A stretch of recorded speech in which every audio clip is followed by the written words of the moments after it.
ناظرین و حاضرین، اگر آپ نے ہمارا چینل سبسکرائب نہیں کیا تو سب سے پہلے بیل آئیکن کے بٹن کو دبائیے اور ہمارا چینل سبسکرائب کیجیے تاکہ ہماری ہر آنے والی ویڈیو آپ تک پہنچ سکے۔ ناظرین و حاضرین، ہجرت کے بعد سب سے پہلے مدینہ منورہ آنے کے بعد مہاجرین کے ہاں سب سے پہلے پیدا ہونے والا بچہ معروف صحابی سیدنا عبداللہ بن زبیر رضی اللہ عنہ تھے۔ سیدہ اسما رضی اللہ عنہ سے منقول ہے، جب میں ہجرت کے لیے نکلی تو میں حاملہ تھی، بلکہ مدت حمل قریب الاختتام تھی۔ میں مدینہ پہنچی اور قباء میں اتری تو میں نے عبداللہ بن زبیر کو جنا۔ میں اسے لے کر نبی کریم صلی اللہ علیہ وآلہ وسلم کے پاس حاضر ہوئی اور اسے آپ کی گود میں رکھا۔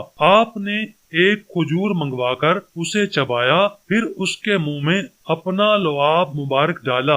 اس طرح بچے کے منہ میں سب سے پہلے داخل ہونے والی چیز جناب رسول اللہ صلی اللہ علیہ وآلہ وسلم کا لعاب مبارک تھا۔ پھر آپ نے اس کو کھجور کی گھٹی دی، پھر اس کے لیے برکت کی دعا کی، اور یہ ہجرت کے بعد مہاجرین مسلمانوں کے گھر میں سب سے پہلے پیدا ہونے والا بچہ تھا۔ سیدہ عائشہ رضی اللہ عنہا نے فرمایا، ہجرت کے بعد مسلمانوں کے گھر میں سب سے پہلے پیدا ہونے والا بچہ عبداللہ بن زبیر تھا۔ گھر والے اسے لے کر نبی کریم صلی اللہ علیہ وآلہ وسلم کی خدمت میں حاضر ہوئے۔ نبی کریم صلی اللہ علیہ وسلم نے ایک کھجور اپنے دہن مبارک میں ڈال کر نرم فرمائی، پھر وہ بچے کے منہ میں ڈال دی۔ اس طرح سب سے پہلے اس کے پیٹ میں آپ کا لعاب مبارک داخل ہوا۔ ناظرین و حاضرین، جب رسول اللہ صلی اللہ علیہ وآلہ وسلم اطمینان کے ساتھ مدینہ منورہ میں رہنے لگے،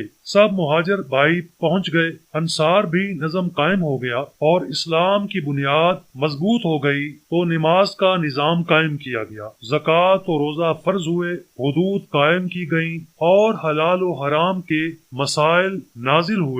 رسول اللہ صلی اللہ علیہ وسلم جب تشریف لائے تو لوگ نماز کے اوقات میں بغیر کسی اعلان کے خود بخود اکٹھے ہو جایا کرتے تھے۔ رسول اللہ صلی اللہ علیہ وسلم نے نماز کی اطلاع کے سلسلے میں لوگوں سے مشورہ فرمایا۔ کسی نے سائرن استعمال کرنے کا مشورہ دیا، آپ نے فرمایا یہ تو یہودیوں کا شعار ہے۔ کسی نے ناقوس گھنٹی بجانے کو کہا، فرمایا یہ عیسائی استعمال کرتے ہیں۔ لوگ اسی سوچ و بچار میں تھے کہ بنو حارث بن خزرج کے ایک شخص سیدنا عبداللہ بن زید بن ثعلبہ بن عبد ربیہ رضی اللہ عنہ کو خواب میں آذان کا طریقہ بتایا گیا۔ وہ آپ کے پاس حاضر ہوئے اور عرض کیا، اے اللہ کے رسول صلی اللہ علیہ وآلہ وسلم، آج رات خواب میں ایک آدمی میرے پاس سے گزرا، اس نے سبز کپڑے پہنے ہوئے تھے اور اس نے ہاتھ میں گھنٹی پکڑی ہوئی تھی۔ میں نے اس سے کہا،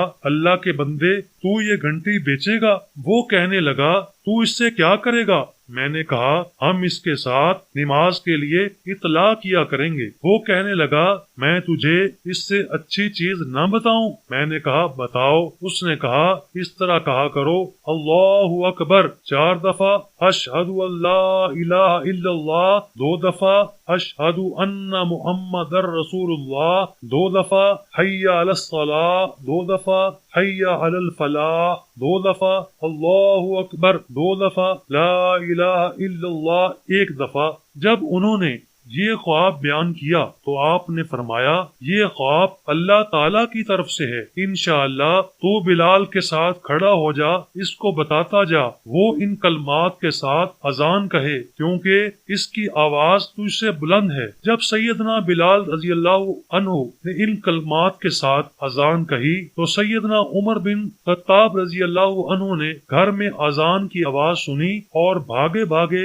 رسول اللہ صلی اللہ علیہ وسلم وسلم کی خدمت میں حاضر ہوئے اور عرض کیا، اے اللہ کے نبی، قسم ہے اس ذات کی جس نے آپ کو سچا نبی بنایا، میں نے بھی ایسا ہی خواب دیکھا ہے۔ رسول اللہ صلی اللہ علیہ وسلم نے فرمایا، الحمدللہ۔ جامع ترمذی میں انہی سیدنا عبداللہ کے بیٹے کی اپنے والد محترم سے روایت منقول ہے، صبح ہوئی اور ہم رسول اللہ صلی اللہ علیہ وآلہ وسلم کی خدمت میں حاضر ہوئے تو میں نے اپنا خواب آپ کو بتایا۔ آپ نے فرمایا، یہ سچا خواب ہے تو بلال کے ساتھ کھڑا ہو جا اور اسے یہ کلمات بتاتا جا، وہ اذان کہے، کیونکہ اس کی آواز تجھ سے بلند ہے اور لمبی ہے۔ جو ہی سیدنا عمر بن خطاب رضی اللہ عنہ نے سیدنا بلال رضی اللہ عنہ کی آواز سنی تو وہ اپنے کپڑے سنبھالتے ہوئے رسول اللہ صلی اللہ علیہ وآلہ وسلم کے پاس پہنچے اور عرض پرداز ہوئے، اے اللہ کے رسول، قسم اس ذات کی جس نے آپ کو سچا نبی بنایا، میں نے